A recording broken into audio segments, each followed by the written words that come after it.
दोस्तों तो कैसे आप सभी, आशा करते हैं कि बहुत ही अच्छे होंगे आप। और आज के इस नए वीडियो में हम रासायनिक बलगतिकी के जो कि चैप्टर में से हम बहुत ही इम्पोर्टेंट टॉपिक लेकर आए हैं, जिसका नाम है अभिक्रिया की दर या फिर उसे वेग आप कह सकते हैं। तो इस वीडियो में हम जानेंगे अभिक्रिया की परिभाषा, जो अभिक्रिया की दर है उसकी परिभाषा जानेंगे और इसका जो फार्मूला है उसको जानेंगे और इसकी परिभाषा को हम लिखेंगे। लिखने से पहले हम एक उदाहरण से या फिर आप कर सकते हैं एग्जाम्पल से हम आपको समझाने का प्रयत्न करेंगे। तो आइए देखते हैं। सबसे पहले हम क्या करते हैं, यहाँ पे हम उदाहरण लेते हैं, जैसे कि ए जो कि small A capital A plus small B capital B, यहाँ पे small C capital C plus में यहाँ पे हम ले रहे हैं स्मॉल डी, ठीक है, स्मॉल डी और कैपिटल डी। जैसा कि आप सभी जानते होंगे कि ये जो है हमारा ए पार्ट, इसको हम क्या कहते हैं, इसका हम कहते हैं उत्पाद। हालांकि आपने इसके पहले कक्षा में देखा होगा। और हम इसे क्या कहते हैं, इसको कहते हैं अभिकारक, ठीक है। फिर सबसे पहले हम क्या करते हैं, यहाँ पे एक लिख देते हैं इकाई, ठीक है, इकाई या फिर एकांक, ठीक है, एकांक, ठीक। देखिए आप समझने का प्रयत्न करिए।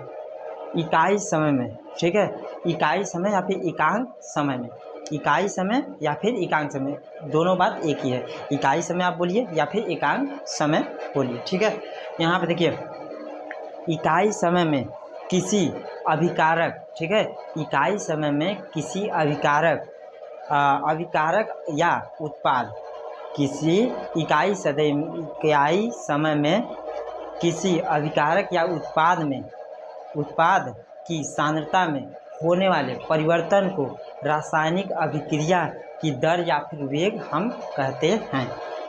तो आशा करते हैं कि आप सभी को समझ में आ गया होगा। अभी भी नहीं समझ में आया तो वीडियो में बने रहे, अंत तक आपको समझ में आ जाएगा। फिर से देखिए, सबसे पहले हम क्या करते हैं, लिख लेते हैं, उसके बाद फिर से हम आपको समझाते हैं, ठीक है। यहाँ पे लिखते हैं, देखिए यहाँ पे इसी से लिखेंगे, ठीक है, इकाई समय या फिर इकाई या फिर एकांक समय, ठीक है, इकाई, ठीक है, इकाई या फिर एकांक, ठीक है, एकांक, ठीक है, समय, इकाई समय में किसी अभिकारक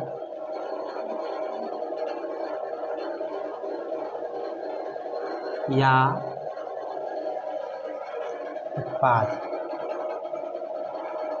उत्पाद की सांद्रता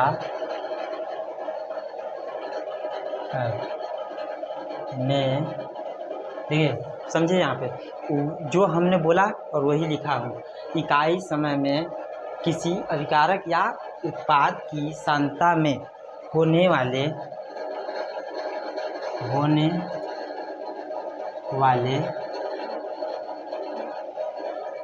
परिवर्तन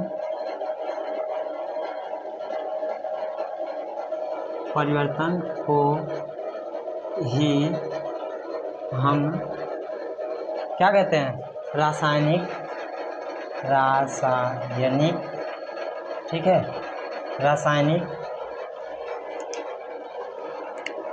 अभिक्रिया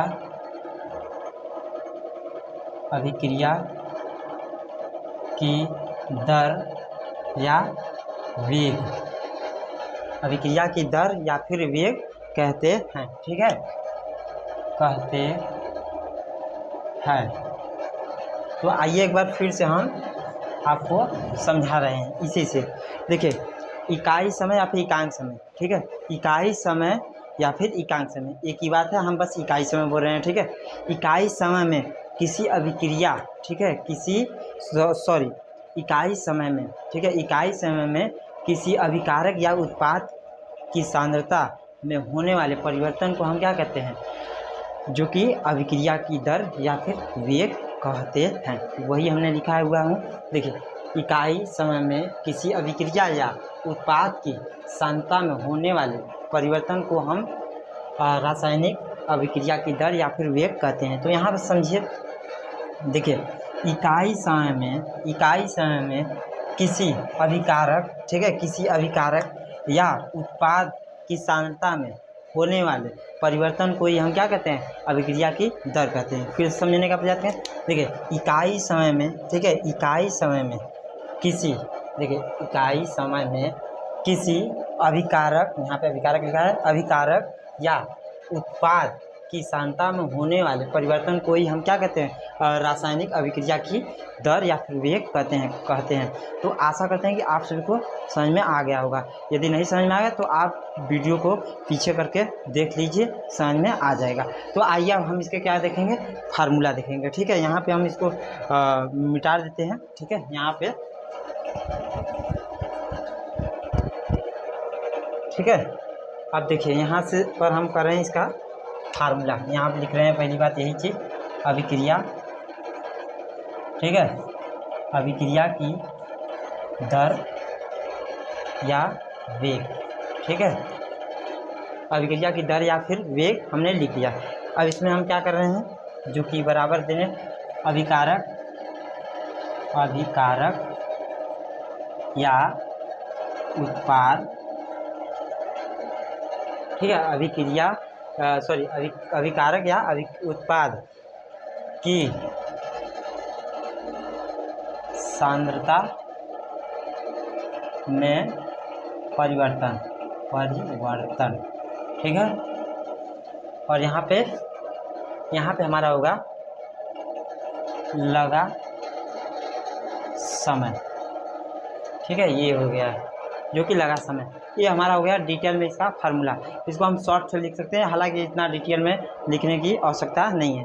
इसका जो कि एक शॉर्ट में हो सकता है, जैसे कि स्मॉल आर बराबर डेल्टा सी बटा डेल्टा टी, जो कि इसका एक शॉर्ट में फार्मूला होता है, फार्मूला। ठीक है, ये हो गया हमारा फॉर्मूला शॉर्ट में। हालांकि इसमें आप देखेंगे बहुत सारे बुक में अलग अलग प्रकार से यहाँ पे इसका लिखा हुआ मिल जाएगा। तो आशा करते हैं कि आप सभी को समझ में आ गया होगा।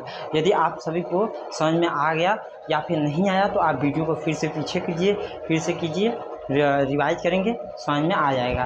तब तक के लिए धन्यवाद। यदि आपको किसी भी वीडियो पर किसी भी टॉपिक पर आपको वीडियो चाहिए या फिर कोई दिक्कत आ रही है तो आप कमेंट बॉक्स में कमेंट कर दीजिए।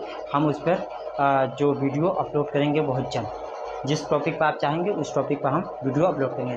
तब तक के लिए धन्यवाद। जय हिंद।